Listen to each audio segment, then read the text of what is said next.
Okay, calm down. White House spokesperson Karine Jean-Pierre was asked about protests critical of Israel. Let's hear what she had to say. She's not quite as appreciative as you are, Norman. Spoiler alert. I think the anti-Israel protesters in this country are extremists.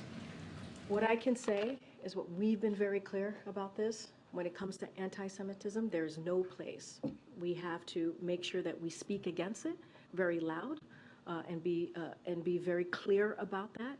Remember, what the president decided to, when the president decided to run for president, is what he saw in Charlottesville in 2017, when he saw neo-Nazis marching down the streets of Charlottesville with vile anti-Semitic just hatred.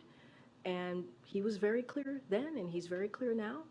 He's taken actions against this over the past 2 years, and he's continued to be clear. There is no place for this type of vile and despite this kind of rhetoric. And we hear you guys, though, talk about extremists all the time. It is usually about MAGA extremists. So what about these protesters who are making Jewish students feel unsafe on college campuses? Are they extremists? I've been very, very clear. We are calling out any form of hate.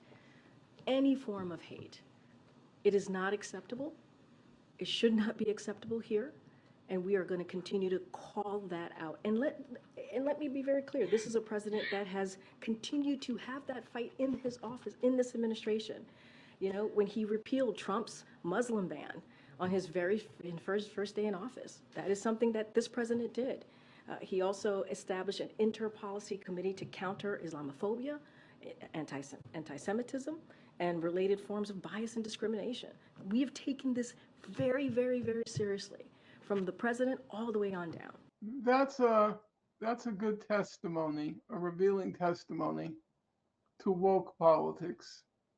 She's Black, she's a woman, she's a lesbian.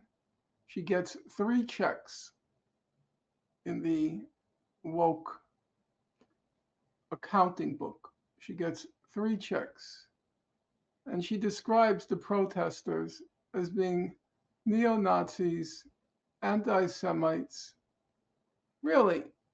Can you hold up that picture again from Grand Central Station? Here are the Nazis. Can't you see all the Nazis wearing the T-shirt that says "Not in my name," which means they're all Jewish? And Jews say ceasefire now. Right. Can't you see all the Nazis, all the anti-Semites? And why not throw in Holocaust deniers while you're at it? That to me is the essence of woke politics. As Cornel West puts it, Black faces in high places. That's all it is. That's all that it comes down to. And it's good. It's a good education.